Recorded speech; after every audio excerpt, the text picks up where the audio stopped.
Bismillahirrahmanirrahim. Assalamualaikum warahmatullahi wabarakatuh. Jumpa lagi bersama saya Fikran Zarfan. Pada kesempatan ini kita akan mempelajari salah satu bidang studi pada ilmu fisika, yakni gelombang. Ya, terkhusus pada pertemuan hari ini saya akan men-share mengenai materi gelombang berdiri atau biasa diakrab disebut sebagai gelombang stasioner. Perlu diketahui, pada gelombang berdiri ini kita bagi menjadi dua topik. Yang pertama itu gelombang berdiri pada ujung terikat, dan yang kedua adalah gelombang berdiri pada ujung bebas. Nah, adapun yang dikatakan gelombang berdiri atau gelombang stasioner merupakan interferensi dari dua buah gelombang yang memiliki amplitudo dan frekuensi yang sama. Seperti yang kita ketahui bahwa interferensi merupakan salah satu dari sifat gelombang, yakni interferensi dari dua buah gelombang yang memiliki amplitudo dan frekuensi yang sama. Seperti yang kita ketahui bahwa interferensi merupakan salah satu dari sifat gelombang, yakni bahwa gelombang dapat digabungkan. Nah, penggabungan inilah yang disebut sebagai interferensi. Tidak hanya untuk dua buah gelombang, interferensi ini bisa dilakukan untuk lebih dari dua buah gelombang, ya, minimal itu syaratnya terjadi interferensi apabila terdapat dua buah gelombang. Nah, terkhusus pada gelombang berdiri ini atau gelombang stasioner, ada beberapa hal yang harus diperhatikan, yakni kedua gelombang tersebut harus memiliki amplitudo dan frekuensi yang sama. Nah, berikut saya akan menampilkan bagaimana simulasi dari ujung terikat. Oke, pada gambar atau pada simulasi nanti akan terlihat gelombang yang berwarna biru, yakni merupakan gelombang yang datang, kemudian yang warna merah merupakan gelombang yang dipantulkan, terus yang ketiga itu adalah gelombang superposisinya atau penggabungan antara gelombang yang datang dan gelombang yang pantul. Saya play. Nah, jadi terlihat untuk gelombang yang datang, dia bergerak dari kiri ke kanan, mulai dari titik asal getar, yakni kita ambil titik asal getarannya itu adalah di titik X sama dengan 0. Oke. Selanjutnya, ketika gelombang datang menubruk ke ujung terikat, maka akan muncul gelombang yang dipantulkan, yang diindikasikan dengan gelombang yang berwarna merah, yang merambat berlawanan arah dengan arah dari gelombang datang. Jadi terlihat pada simulasi tersebut, gelombang datang merambat ke arah X positif, kemudian gelombang yang dipantulkan yang warna merah akan merambat ke arah X negatif. Nah, terlihat di sini terdapat perbedaan fase. Oke, terlihat di sini apabila amplitudo maksimum dari gelombang yang datang menumbuk ujung terikat, maka gelombang yang pantul akan berada di sebelah bawah. Jadi terdapat perbedaan fase sebesar 90 derajat. Oke, apabila dilanjutkan, maka kita lihat gelombang yang warna hijau, ya. Ketika gelombang warna hijau menumbuk ujung terikat, maka yang dipantulkan itu akan berasal kembali dari bawah, ya. Jadi terlihat bahwa jelas terjadi perbedaan fase sebesar pi per 2 sebesar 90 derajat. Adapun untuk persamaan gelombang yang datang kita tuliskan YD sama dengan asin omega T dikurang KX, sedangkan YP atau persamaan gelombang pantul sama dengan minus asin gelombang pantul sama dengan minus asin omega T plus KX. Di sini digunakan plus KX karena gelombang pantulnya mengarah ke sebelah kiri atau berjalan ke sebelah kiri, sedangkan muncul tanda minus tersebut karena pas ketika dipantulkan ujung terikat, maka gelombang pantul akan memulai dari bawah. Itulah kenapa nilai dari amplitudonya itu bernilai negatif. Adapun kita akan menentukan bagaimana persamaan gelombang berdiri untuk ujung terikat. Kita lihat untuk persamaan superposisi gelombang berarti kita menjumlahkan gelombang yang datang ditambah dengan gelombang yang dipantulkan, atau secara matematis dituliskan YT sama dengan YD ditambah YP. Adapun nilai YD dan YP kita substitusi dengan dengan A sin omega T kurang Kx dikurang A sin omega T plus Kx. Oke, atau saya tulis ulang kembali, persama variabel amplitudonya saya keluarkan, jadi diperoleh persamaan yang ketiga ini. Selanjutnya, dengan menggunakan identitas trigonometri, maka kita akan peroleh persamaan YT sebagai berikut. Lalu kita lakukan sedikit aljabar, akan diperoleh persamaan superposisi untuk ujung terikat adalah 2A sin Kx dikali cos omega T. Atau bisa saya tuliskan YT sama dengan AP cos omega T, di mana AP itu adalah 2A sin Kx, ya. Jadi AP di sini merupakan amplitudo hasil superposisi. Jadi AP bukanlah amplitudo dari gelombang yang datang, bukan juga amplitudo dari gelombang yang dipantulkan, melainkan amplitudo dari gelombang hasil superposisi, yakni AP sama dengan 2A sin Kx. Perlu diketahui bahwa X ini merupakan jarak titik P dari ujung terikat, ya, bukan dari asal getar, melainkan jarak titik P dari ujung terikat. Nah, selanjutnya kita akan menentukan beberapa variabel dari ujung terikat ini. Yang pertama itu kita akan menentukan letak simpul dari sebuah gelombang stasioner ujung terikat. Sebagaimana yang kita ketahui bahwa titik simpul merupakan titik di mana simpangannya itu bernilai sama dengan 0, atau kita tuliskan YT sama dengan AP cos omega T haruslah bernilai sama dengan 0, ya. Berarti suku AP haruslah bernilai sama dengan 0, berarti AP sama dengan 2A sin Kx haruslah sama dengan 0. Supaya AP bernilai 0, maka sin Kx-nya haruslah bernilai 0. Oke, jadi nilai dari trigonometri, nilai sin Kx berapapun nilai X-nya nanti haruslah menghasilkan sama dengan 0. Ya, sebagaimana kita ketahui, agar sin Kx sama dengan 0, maka nilai dari Kx itu haruslah senilai bilangan bulat dari besaran pi. Ya, karena bilangan bulat, sin dari bilangan bulat NP pastilah hasilnya selalu akan bernilai sama dengan 0. Selanjutnya, nilai K yang notabene adalah bilangan gelombang saya ganti menjadi 2pi per lambda. Maka diperoleh 2pi per sedikit aljabar, kita akan peroleh bahwa letak simpul X sama dengan N kurang 1 per 2 dikali dengan lambda, di mana N itu merupakan bilangan bulat mulai dari 1, 2, 3, dan seterusnya yang menyatakan letak dari simpul.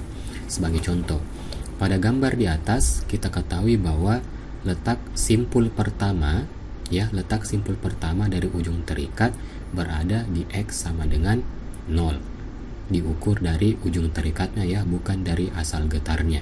Oke, maka apabila nilai N kita ganti dengan 1, yakni letak simpul pertama, maka akan diperoleh 1 dikurang 1 dibagi 2 dikali lambda. Maka 0 dibagi 2 pastinya pasti 0. Maka diperoleh letak simpul pertama berada di 0 cm dari ujung terikat. Atau bisa dikatakan simpul pertama ya berada di ujung terikat itu sendiri. Selanjutnya, apabila kita ingin mencari letak simpul kedua, maka cukup mengganti saja nilai N-nya sama dengan 2. Berarti 2 dikurang 1 dibagi 2 kali lambda. Maka letak simpul kedua diukur dari ujung terikat, ya, sekali lagi diukur dari ujung terikat adalah sebesar setengah lambda. Begitupun seterusnya untuk mencari letak-letak simpul kesekian. Letak-letak simpul kesekian. Selanjutnya, setelah menentukan letak simpul, kita akan menentukan letak perut. Oke, letak perut berdasarkan persamaan superposisinya kita tuliskan YT sama dengan AP cos omega T sama dengan 2A. Kenapa 2A? Karena kita ketahui bahwa amplitudo maksimum untuk gelombang superposisi akan bernilai maksimum apabila besar amplitudonya itu sama dengan 2 kali amplitudo awal, 2 kali amplitudo gelombang yang awal. Maka diperolehlah suku 2A tersebut, ya. Sehingga nilai AP-nya itu AP 2A sin KX-nya haruslah bernilai sama dengan 2A. Sehingga dari sini nilai sin KX-nya itu haruslah bernilai sama dengan 1, ya. Di sini bisa bernilai 1 ataupun minus 1. Tanda plus mengatakan bahwa amplitudonya berada di atas sumbu X positif, dan apabila hasil dari sin KX-nya sama dengan min 1, menandakan bahwa amplitudonya berada di bawah sumbu X. Oke. Oleh karena itu, nilai KX yang memenuhi supaya diperoleh sin KX sama dengan 1 adalah pi per 2, 3 pi per 2, 5 pi per 2, dan seterusnya yang memenuhi deret 2n kurang 1 pi dibagi dengan 2. Kenapa? Karena apabila sinnya pi per 2 yang notabene sin 90, maka diperoleh nilai sin 90 sama dengan 1. Sin 90 sama dengan 1. Jadi nilainya bisa plus 1 ataupun minus 1. Selanjutnya, nilai KX ini saya perluas, saya ubah variabel K-nya, bilangan gelombang, menjadi 2pi per lambda dikali dengan X. Maka alhasil akan diperoleh letak perutnya sama dengan X sama dengan 2n kurang 1 lambda dibagi dengan 4, di mana n itu menyatakan letak perut kesekian dari ujung terikat, ya, bukan dari asal getar tetapi dari ujung terikatnya. Sebagai contoh, kita ingin mengetahui letak perut pertama, berarti cukup mengganti nilai n sama dengan 1, maka akan diperoleh 2 dikali 1 kurang 1 per 4 dikali lambda sama dengan 1/4 lambda. Berarti letak perut pertama pada gelombang berdiri berada pada jarak 1/4 lambda. Nah, sekarang kita masuk ke gelombang yang lain, yakni gelombang berdiri pada ujung bebas. Berbeda pada gelombang ujung terikat, pada gelombang berdiri ujung bebas, di sini ujungnya dia tidak terikat, melainkan dia bebas bergerak ke atas dan ke bawah. Nah, tetapi berbeda dari ujung terikat, terlihat pada ujung bebas ini, gelombang yang datang dan gelombang yang dipantulkan tidak mengalami perubahan fase, ya, jadi dia fasenya searah. Sehingga bisa kita tuliskan persamaannya untuk gelombang datang, YD sama dengan A sin omega T kurang KX, sedangkan persamaan gelombang pantul, YP sama dengan A sin omega T plus KX, ya. Jadi pada persamaan gelombang pantul, nilai amplitudonya tidak lagi negatif melainkan positif. Karena ketika gelombang datang dipantulkan, maka otomatis arah pantulannya itu amplitudonya searah dengan gelombang datangnya, ya, jadi dia mengarah ke atas. Sehingga kita akan menentukan kembali persamaan superposisi dari gelombang ujung bebas, yakni YT sama dengan YD ditambah YP. Saya substitusi persamaan gelombang datang dan gelombang pantulnya, kemudian dengan menggunakan identitas trigonometri akan diperoleh hasil sebagai berikut. Dengan sedikit aljabar, maka akan diperoleh persamaan superposisi untuk gelombang ujung bebas adalah YT sama dengan 2A cos KX sin omega T, di mana YT-nya itu sama dengan AP sin omega T, di mana AP-nya itu adalah 2A cos KX, ya. Sekali lagi, X di sini merupakan jarak titik P dari ujung pantulnya, ya, bukan dari asal getarnya. Selanjutnya kita kembali akan mencari letak simpul dan letak perut dari gelombang berdiri ujung bebas. Yang pertama, kita akan menentukan letak perut. Konsepnya sama seperti pada gelombang berdiri ujung terikat. Letak perut berada amplitudo superposisinya harus bernilai maksimum, ya, yakni 2A. Maka akan diperolehlah nilai cos KX nya itu harus sama dengan 1. Adapun nilai Kx yang memenuhi agar diperoleh nilai cos itu 1 atau minus 1 adalah 0, pi, 2pi, atau np sampai dengan np ya.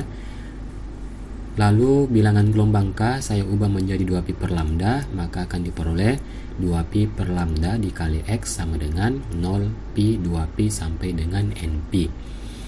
Kemudian saya tulis ulang kembali, maka diperolehlah X sama dengan N kurang 1 per 2 lambda, di mana N nya itu yang notabene merupakan letak perut ke N, dimulai dari 1, 2, dan 3 sampai seterusnya. Sebagai contoh, kita ingin mencari letak perut pertama ya. Jadi pertama ya. Jadi dilihat dari gambarnya, maka perut pertama itu tepat berada pada ujung bebasnya.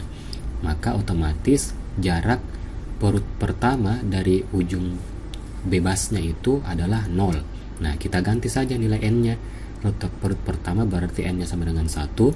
1 dikurang 1 dibagi 2 itu hasilnya 0. Jadi sesuai ya. Kemudian untuk letak perut kedua, kita ganti N-nya sama dengan 2. Berarti 2 dikurang 1, 1 dibagi 2, diperolehlah X sama dengan setengah lambda. Hal ini berkesesuaian dengan simulasi yang ada di layar kalian. Oke. Adapun untuk menentukan letak simpul, berarti amplitudonya itu, amplitudo superposisinya ya, haruslah bernilai sama dengan 0. Atau AP sama dengan 2A cos Kx sama dengan 0. Adapun nilai cos K haruslah sama dengan pi per 2, 3pi per 2, atau 2N kurang 1pi dibagi dengan 2. K-nya saya ganti dengan 2pi per lambda, sedikit aljabar, maka akan diperoleh letak simpulnya itu sama dengan 2N kurang 1 dikali lambda dibagi dengan 4. Nah, kita akan mencari contoh untuk letak simpul pertama. Dari gambar terlihat bahwa letak simpul pertama dari ujung bebas berada di 1/4 lambda. Nah, untuk itu kita masukkan untuk letak simpul pertama berarti N-nya sama dengan 1. Kita ganti N-nya sama dengan 1, lalu kita substitusi, diperoleh 2 dikali 1 dikurangi 1 dibagi 4 dikali lambda, didapatkan X sama dengan 1/4 lambda. Berarti sudah sesuai dengan hasil simulasi yang ada di layar. Nah, berikut saya akan memberikan contoh soal yang berkaitan dengan materi gelombang berdiri ini atau gelombang stasioner. Jadi ada tali yang memiliki panjang 5 meter digetarkan dengan simpangan sebesar 12 cm. Kemudian tali ini merambat dengan frekuensi 5 Hz dengan keadaan pada ujung tali diikatkan. Jika rambat gelombang tali 10 meter per detik, maka tentukanlah simpangan pada jarak 2,5 meter dari ujung terikat. Bagian B itu simpul kedua dan perut keempat dari ujung terikat, dan yang C adalah persamaan umum gelombangnya. Nah, karena pada soal dikatakan pada ujung tali diikatkan, maka bisa kita katakan bahwa gelombang ini merupakan gelombang berdiri dengan kasus persamaan gelombang ujung terikat. Maka persamaan gelombangnya itu adalah YT sama dengan 2A sin Kx kosinus O-nya itu adalah YT sama dengan 2A sin Kx kosinus omega T, di mana A itu adalah amplitudo gelombangnya, X adalah jarak titik P dari ujung terikat, dan T adalah waktu. Sementara K dan omega itu kita ketahui adalah bilangan gelombang dan frekuensi gelombang, ya, frekuensi sudut gelombang. Selanjutnya kita akan mengidentifikasi besaran-besaran dasar pada gelombang, yakni pada soal diberikan bahwa cepat rambat gelombang tali 10 meter per detik dengan frekuensi 5 Hz dan amplitudo sama dengan 0,12 meter, ya. Kemudian kita dapat memperoleh besaran lambda dari V sama dengan lambda dikali F, atau lambda sama dengan cepat rambat dibagi dengan frekuensi, maka akan diperoleh panjang gelombangnya itu adalah 2 meter. Selanjutnya besaran omega bisa kita peroleh dari 2pi kali F, maka akan diperoleh 10 pi radian per detik. Adapun bilangan gelombang K kita peroleh dari 2pi dibagi lambda, ya. maka akan didapatkan pi dikali meter pangkat minus 1. Oke, jadi itu bukan plus 1 melainkan meter pangkat minus 1. Setelah besaran-besaran dasar gelombang telah kita dapatkan, maka kita bisa menjawab. Yang pertama itu kita ingin mencari simpangan pada jarak 2,5 meter dari ujung terikat. Berarti untuk mencari simpangannya maka kita gunakan AP sama dengan 2A sin KX. Oke. Kenapa? Karena AP itu merupakan amplitudo hasil superposisi gelombang, di mana X itu adalah jarak titik P dari ujung terikatnya.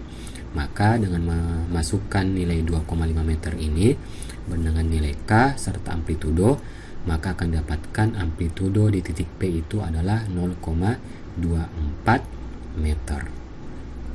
Oke. Jadi terlihat bahwa pada jarak X 2,5 meter maka amplitudonya itu bernilai maksimum.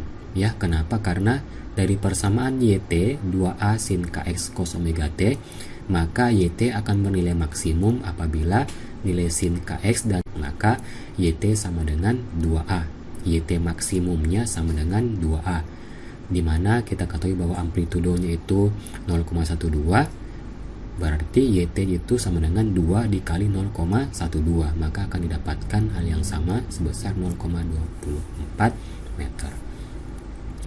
Kemudian letak simpul kedua dan perut keempat bisa kita tentukan dengan menggunakan persamaan simpul dan persamaan untuk menentukan perut pada gelombang stasioner ujung terikat. Dengan menggunakan persamaan tersebut untuk letak simpul dan mengganti nilai N-nya sama dengan 2 karena simpul kedua, maka akan diperoleh letak simpul pertama itu berada 1 meter dari ujung terikatnya.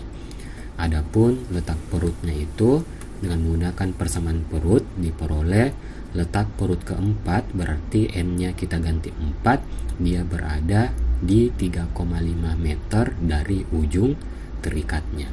Oke, jadi sekali lagi nilai X ini bukan diukur dari asal getarnya, tetapi melainkan diukur dari ujung terikatnya atau ujung bebasnya, ya.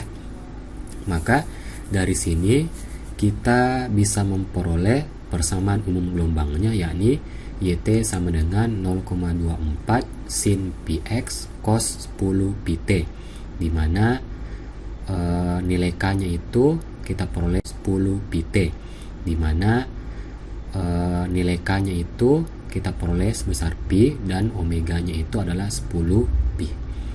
Ya, jadi saya rasa sudah cukup mengenai informasi singkat mengenai materi gelombang, khususnya pada gelombang stasioner yang kita bagi menjadi dua kategori, yakni ujung bebas dan ujung terikat.